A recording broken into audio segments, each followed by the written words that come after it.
Nous sommes chez Alain Père. Alain Père, c'est un grand galeriste aixois, c'est un expert en art, c'est un homme dont le raffinement est extrêmement en matière artistique. Et ce soir, il a invité l'association philatélique aixoise et Yvon Romero, alors qu'il en est l'emblématique président depuis un certain temps, je crois. D'abord, Yvon, bonsoir. Bonsoir. Merci d'être ici parmi nous. Donc, quelle mouche vous a pris d'organiser ici cette exposition?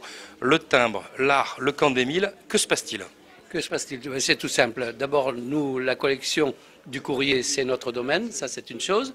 Ensuite, ça nous a conduit à trouver des œuvres d'art parce que nous avons écrit, nous sommes en train d'écrire un livre, c'est même mon ami administrateur Guy Marchot qui l'écrit.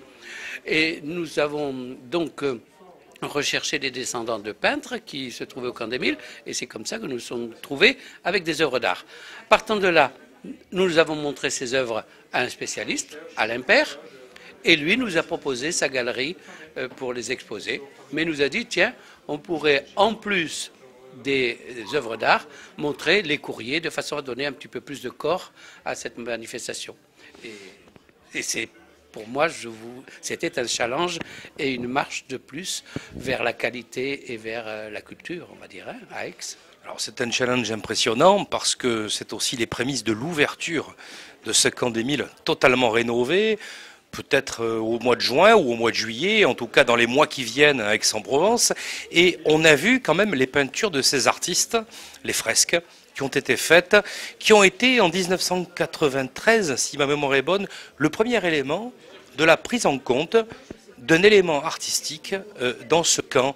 Et je vois ici des travaux, des études qui sont très intéressantes parce que datant une époque, marquant des circonstances malheureuses mais aussi très humaines qui sont toujours gravées au cœur des pierres du camp d'Émile. J'ai été visiter le projet de mémorial il y a quelques jours avec un des directeurs du projet. On voit encore des traces, pas seulement dans la bastide qui est réservée aux œuvres, mais aussi dans le corps du bâtiment. Comment, Yvon, vous faites le lien entre tous ces éléments, le timbre, le travail artistique, les bâtiments lui-même? Comment vous faites la synthèse? Pour nous, c'est tout simple. D'abord, nous avons décidé, il y a déjà 25 ans, que tous les courriers que nous avions seraient donnés, offerts, je dis bien, toutes nos recettes de manifestation contribuaient à l'achat de tous ces courriers. Donc, ça va faire l'objet d'une donation à la Fondation. Et puis, ces œuvres que nous avons achetées à petit prix, parce que ce sont des personnes qui nous ont dit, surtout, vous les confiez à la Fondation, il y aura comme ça une pérennité, ça sera montré à tout le monde.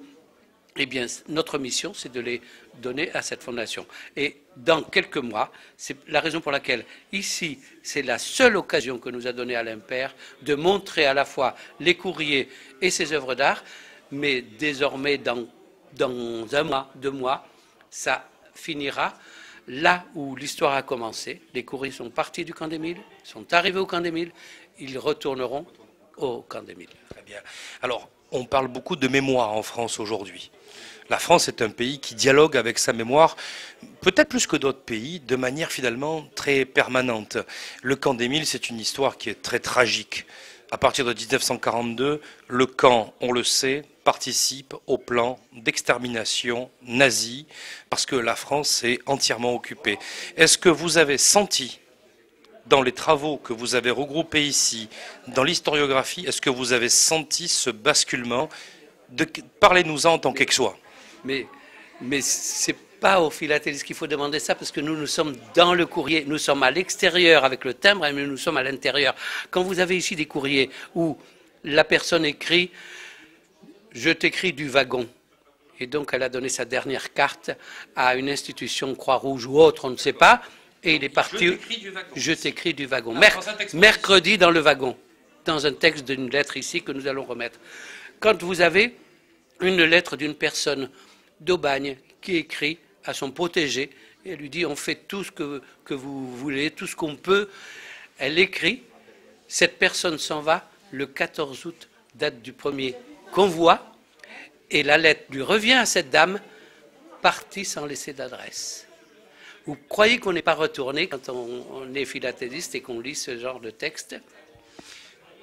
Le mémorial se constitue avec les historiens, les sociologues, les philatélistes également, donc la poste de guerre, qui est un élément très important pour comprendre aussi ce qui s'est passé. Donc les gens vont être émus, je pense, de comprendre tout ça. Hein. Le camp d'Émile va être un mémorial d'envergure européenne. Il a été ainsi voulu par Helmut Kohl et François Mitterrand à l'époque, hein, qui l'ont ainsi décidé. Vous amenez une pierre aujourd'hui à ce mémorial, vous, patron de la philatélie aixoise. Que disent vos adhérents? Comment ils le vivent? Alors, c'est tout simple. On s'est toujours dit, aussi bien mes adhérents, mon conseil d'administration qui m'a suivi dans les propositions que j'ai faites, on s'est toujours dit, la bâtisse, c'est un squelette. Bon, elle a eu la chance d'exister, de perdurer. Et nous apportons le corps, le cœur et les cris des gens. Donc, on donne la vie, on redonne la vie à ces personnages-là. Et c'est un peu notre mission.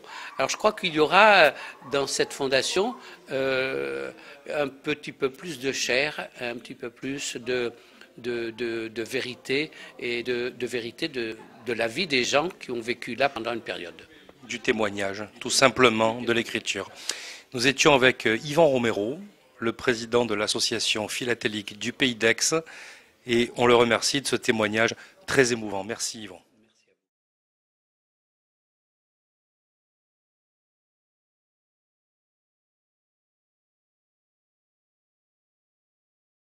Les lettres des internés du camp d'Émile pour la période 1939-1942.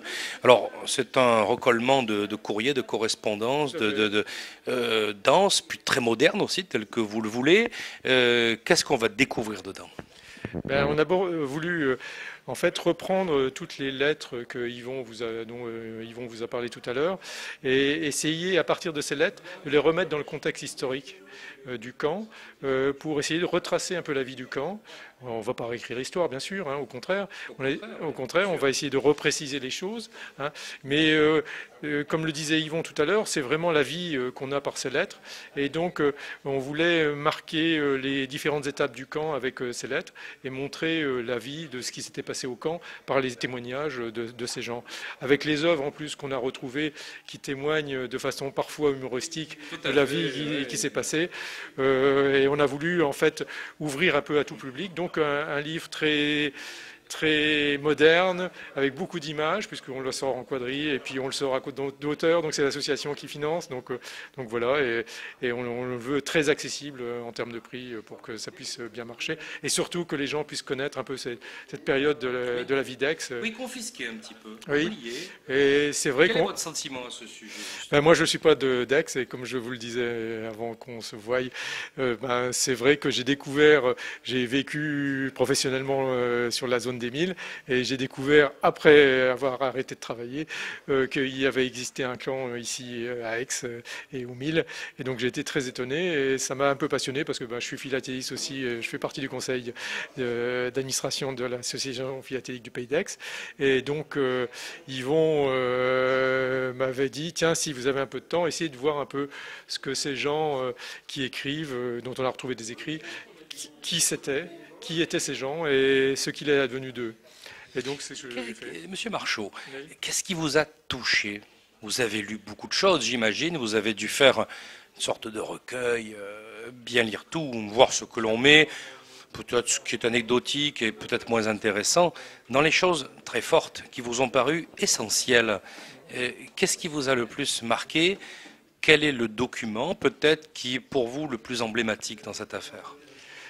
Ce qui m'a marqué avec un œil extérieur, parce que évidemment d'abord je n'ai pas vécu cette période, mais c'est déjà cette période militaire où on interne les gens parce qu'ils sont allemands alors qu'ils ont fui le régime d'Hitler. Comme les républicains espagnols. Tout à fait. En France. Et en particulier, à mon avis, enfin pas la chance, mais le fait qu'il y ait eu énormément d'intellectuels, de peintres, de musiciens, etc., qui dans cette période se sont réfugiés en France et se trouvent d'un seul coup internés et ils comprennent pas, quoi. Et alors, bon, c'est pas la période dramatique du camp. En même temps, ils ont vécu dans des conditions déplorables en termes d'hygiène, etc., qu'on n'imagine pas, quoi. Et tout ça, ça m'a frappé. Tout ça sera restitué dans le mémorial. Oui, je crois que le travail d'historiographie qui est fait sera tout à fait essentiel. Alors je rappelle pour conclure, Lettres des internés du camp d'Émile par Guy Marchot. C'est une souscription qui est faite et vous pouvez bien sûr envoyer cette souscription pour une valeur de 30 € à l'association philatélique du Pays d'Aix, APPA. Ce sera à la fois un lien avec le travail de mémoire et puis aussi, je pense, pour toutes les générations, finalement, le moyen de bien comprendre pas seulement l'histoire aixoise, parce que c'est l'histoire contemporaine, c'est l'histoire de l'Europe, et ce mémorial va être un mémorial très important pour l'histoire de la déportation et des déportations européennes. On remercie Guy Marchot, on remercie l'association philatélique du Pays d'Aix.